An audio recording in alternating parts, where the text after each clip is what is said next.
ఈ రెడ్డి రావుల పార్టీలను పెంచి పోషించి ఆ జెండాలు ఈ భుజాన పెట్టుకొని మోసి మోసి సచ్చినాం కదా. ఇవాళ అర్థమైంది కదా. నేను నికాచుగా చెప్తున్నా, మీకు మంటమన్నా ఏం లేదు, సుర్రు అన్నా ఏం లేదు, బర్రు అన్నా ఏం లేదు, బొక్కబోర్ల అన్నా ఏం లేదు. నమస్కారం ప్రజలారా, నేను మీ తలవారు తాతను. గుర్తున్నా కదా. ఇక ముచ్చట ఏంటంటే ఇక నిన్న తేలిపోయింది కదా హైకోర్టు ఏం చెప్పిందో. హైకోర్టు ఏం చేసిందో తెలుసు కదా. ఇది మన రాష్ట్ర ముఖ్యమంత్రి రేవంత్ రెడ్డి గారి ఘనకార్యం. రేవంత్ రెడ్డి గారి ఘనకార్యం. ఏం ఘనకార్యం? రేవంత్ రెడ్డికి తెలియదా? ఇది కోర్టుల కేసు వేసినప్పుడు ఇది కొట్టుడు పోతుంది. ఎందుకంటే ఇది 50కి మించిపోయింది. భారత రాజ్యాంగానికి లోబడి ఉండాలి. ఇది మించిపోతుంది, ఇది కోర్టులో కొట్టేస్తారు అన్న సంగతి రేవంత్ రెడ్డి దగ్గర ఉన్న లాయర్లకు, అడ్వకేట్లు, పెద్ద పెద్దోళ్ళకు తెలియదా? చెప్పలేదా? అయినా మొండి పట్టు పట్టిపోయినవే, ఇష్టం వచ్చినట్టు పోయినావు. ఇవాళ ఏమైంది? నమ్మించినావు బీసీలని, బీసీ ప్రజలను మొత్తం నమ్మించి ఇక చూసుకో, అగ చూసుకో, ఓ ఊ అన్నావు. ఊ అని ఏమైంది? అయినా ఈ తంతు మనోళ్ళకి అర్థం కావాలి. ఏం చేసిండు రేవంత్ రెడ్డి? ఏనైతే వేపించిండా మళ్ళీ ఏంది రెడ్డిలతోటి కేసు వేయించిండు. ఎవరు వేసారు కేసు?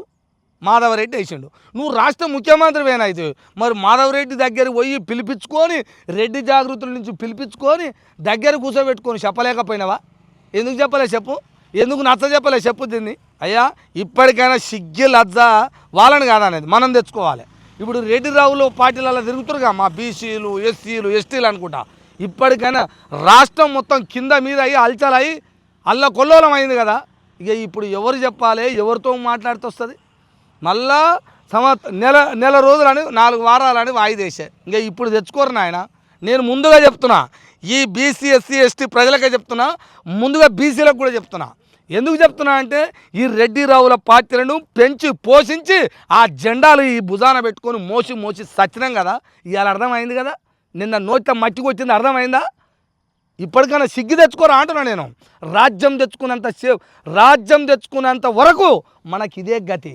నువ్వు 90 ఉంటేంది, 190 ఉంటేంది. ఏం చేసినావు? 90 ఉండి నీ శాతం 90%, నాది 110% అంటే ఏం చేసినావు అంటున్నా. 3% లేని వాళ్ళు ఆట ఆడుకుంటుంటే వాళ్ళ కింద చెంచాలుగా, బానిసలుగా, పిచ్చోళ్ళ లెక్క తిరిగి ఊగుకనే ఎండ్లా ఏడబడితే ఆడ మాట్లాడుతున్నాం. ఇప్పుడు అర్థమైంది కదా రెడ్డి రావుల ప్రేమ మన మీద ఎంతుందో. అర్థమవుతుందా? నేను అంటే అందుకు బాధపడుతురా, ఎవడరా వీడు అనుకుంటురా.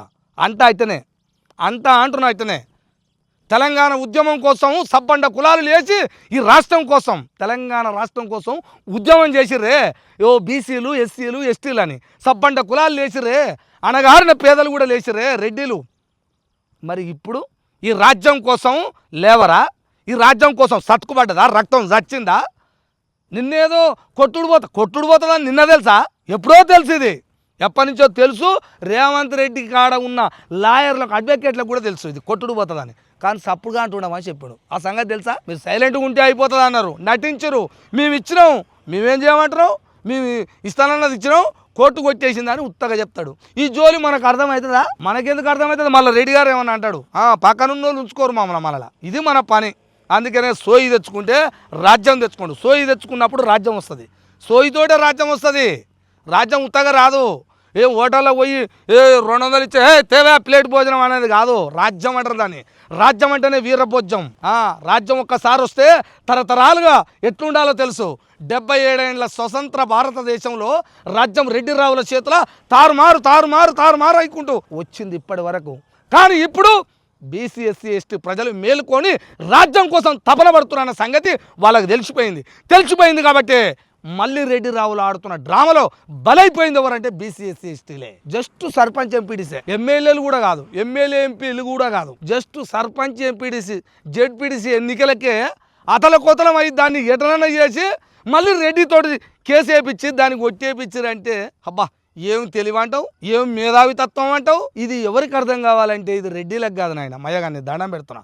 ఇది నా బీసీ, ఎస్సీ, ఎస్టీ ప్రజలకు అర్థం కావాలి. ఈ సూత్రం అర్థం కావాలంటే మరి ఒక్కొక్క ఆయన ఇట్లా నేనేసినట్టు వేసి మరి ఆ పార్టీలలో ఇది నాది, మా సార్ది, మా రెడ్డి గారు దాన్ని గుద్దుకొని తిరుగుతారు అన్ని పార్టీలలో. ఇప్పటికైనా సోయి తెచ్చుకోరు మయ్యగాని. ఎందుకు తెచ్చుకోమంటారో తెలుసా? నీ కడుపులో పుట్టిన బిడ్డకు రాజ్యం అందించిపో. నువ్వు తిరిగినావు, నాశనం అయిపోయినావు. మనం కానీ నీ కడుపులో పుట్టిన బిడ్డకు ఒక రాజ్యాన్ని అందించి పోండి మయగాని ఇంటురా. రాజ్యం కోసం తపన పడి 3 సంవత్సరాలు ఉంది. ఆ 3 సంవత్సరాల వరకల్లా ఎలక్షన్ వస్తుంది, మళ్ళీ ఎమ్మెల్యే ఎంపీ ఎలక్షన్లు వస్తాయిగా. అప్పటి వరకల్లా మరో ఉద్యమం ఈ తెలంగాణ రాష్ట్రంలో బీసీ ఎస్సీ ఎస్టీల కోసం రాజ్యం రావడానికి ఒక సంకల్పం కట్టుకొని ప్రయాణం చేస్తారు, రాజ్యం వస్తుంది. అప్పటిదాకా మీరు ఎన్ని జెండాలు మారినా ఎన్ని పార్టీలు మారినా మన బతుకు పావులు తక్కువ రెండే. కాదంటవా? నేను నికాచుగా చెప్తున్నా, మీకు మంటమన్నా ఏం లేదు, సుర్రు అన్నా ఏం లేదు, బర్రు అన్నా ఏం లేదు, బొక్కబొర్ల అన్నా ఏం లేదు. నేను చెప్తున్నా, మీరు ఎగిరిపడ్డా ఏం కాదు. ఇది నిజం నిజం నిజం. అది అట్టనే ఉంటుంది, నేను ఇట్టనే మాట్లాడతా. రాజ్యం కోసం తపన పడి ప్రయాణం చేయి, ఓకేనా? చూస్తూనే ఉండండి మీ తల్వార్ తాత టీవీ.